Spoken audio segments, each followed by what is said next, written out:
In this video, I'm going to break down, react, and review Mallory Betchel singing Requiem from Dear Evan Hansen. So, let's sing something. La la la!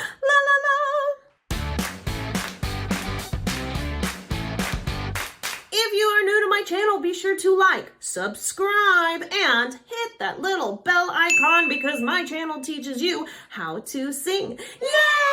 Now today is actually video number 2 of a 7-part series for Dear Evan Hansen Mondays, where on my community tab, you guys voted on 7 different songs from the musical Dear Evan Hansen, and I chose those in succession. As I go through the musical of Dear Evan Hansen, I'm going to break down a new song every single week, which means that if you have not subscribed, you're not going to get the notification, and then you're going to miss out on Dear Evan Hansen every single week. And don't say it didn't warn you. So today we're going to break down the vocals of Mallory Betchel singing Requiem. What I do know about her is that I guess she joined Broadway for Dear Evan Hansen in March of 2020. So I don't know how long she spent on Broadway, considering COVID kind of shut everything down, but I guess she joined in right after graduating high school or something like that. It's just something crazy. So I haven't heard her sing yet. I just did a little bit of checkup on her to make sure that it was a good video to do because you guys suggested it. And just like any other video, I'm going to be creating a cheat sheet on how to sing like Mallory Betchel with all the different things that I'm going to be pointing out. I will put them down in that cheat sheet, and that is totally free and downloadable. Just go to Vocal Freebies, click on cheat sheets, click on Mallory Betchel, and download it. I also have Ben Platt in there, just saying.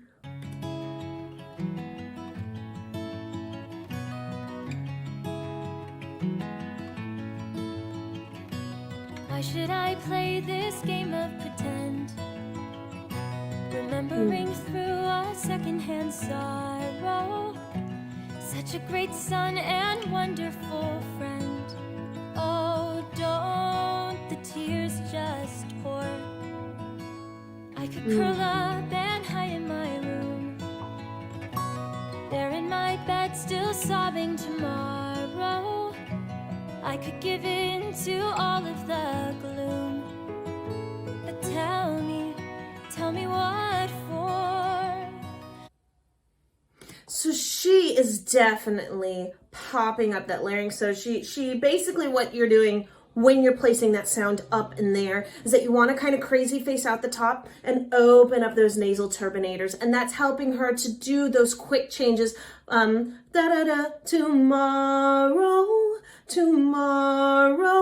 She's right there instead of tomorrow, and bringing that weight up by creating this space in here, which she's doing just effortlessly. It's allowing the weight to come off of the vocal cords so that way they can make those beautiful adjustments that she's doing.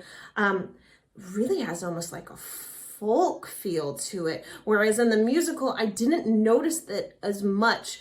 So it's kind of interesting. Why should I have a heavy heart? Why should I start to break in pieces? Why should I go and fall apart for you? Why should I play the grieving girl and lie, saying that I miss you and that my world has gone dark without your light? Okay, so one thing to notice, and I do like to point this out, especially because normally I do videos that are them live singing. She is not live singing. I just want to let you know that. And one of the ways that you can tell that someone is not live singing is because there's no pop filter. She would have to have a pop filter over in front of the microphone as she's singing this, as well as all of those other instruments playing would bleed into the sound, and then you couldn't level things out. So this has been pre-recorded, and she's lip singing over the top, or lip syncing over the top of her vocals. Does that mean that she can't sing? No. Obviously, she's on Broadway. She knows how to sing. But I just want to let you know that, so as we're analyzing what she's doing also with her face isn't necessarily going to show what she was doing when she was recording it, because these are 2 different times. And I'm also pointing this out because as she's reaching up for these, has a lot of kind of that excess air to it, and so her microphone would be turned up quite a bit. She would be definitely close to it, or if she's mic'd in her headpiece, they would definitely have to turn up that volume in order to get that light, airy feel to it. And correct me if I'm wrong, but I think in the musical, this was belted out a little bit more, especially in the beginning, and not so airy. So this might be a different approach to it because it's not on stage. Do you like to sing? Then you should join my Facebook group. We go live with vocal warm-ups, singing Saturdays, warm-up Wednesdays, and even our monthly group challenge with all sorts of prizes. Click the link in the description below and join our creative community of singers just like you. I will sing no requiem tonight.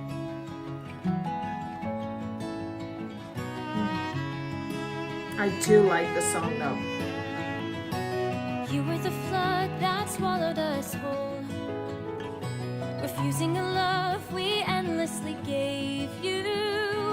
You were fire out of control, the blaze that couldn't be tamed. Why should I have a heavy heart? Why should I say I'll keep you with me? Why should I go and fall apart for you? So she's definitely now creating more of a mixed voice. She's adding more volume to it, a little bit more stretch, whereas before it had that excess air. So excess air is basically when the vocal cords don't fully come together and they have that space in between. Why should I da da da da da is a little bit more of mixed rather than why should I da da da da da, which has got that ha excess air between it. You can create that excess air by creating a ha, why should I? Now just be careful because you are going to run out of breath faster. And then if you want to bring them together, it's why should I? And that's going to help bring those vocal cords together by creating a little bit of that vocal fry. And I will put both of those, excess air and vocal fry, in the cheat sheet on how to sing like she's doing, because I feel like that's important to create these dynamics. Why should I play the grieving girl and lie, saying that I miss you and that my world has gone dark without your light? I will sing no requiem tonight, 'cause when the villains fall, the kingdoms never weep. No one lights a candle to remember. No one mourns it all when they lay them down to sleep.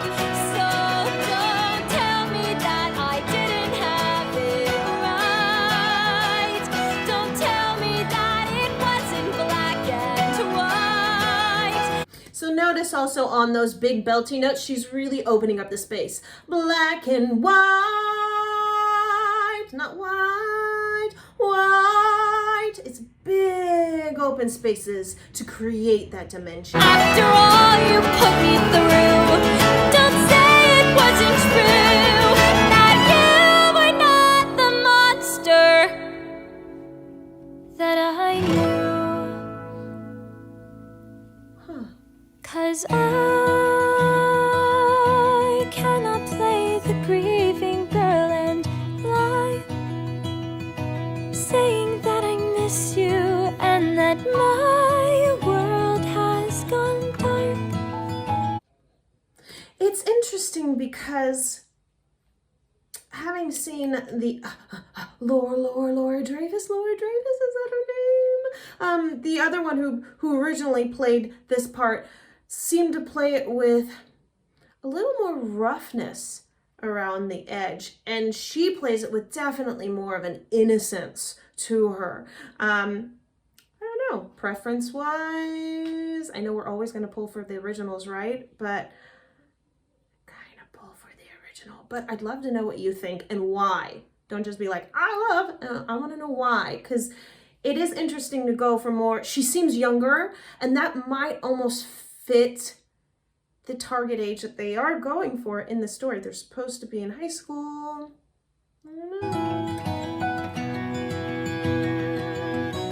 I will sing no requiem. I will sing no requiem tonight. Oh, it is beautiful though.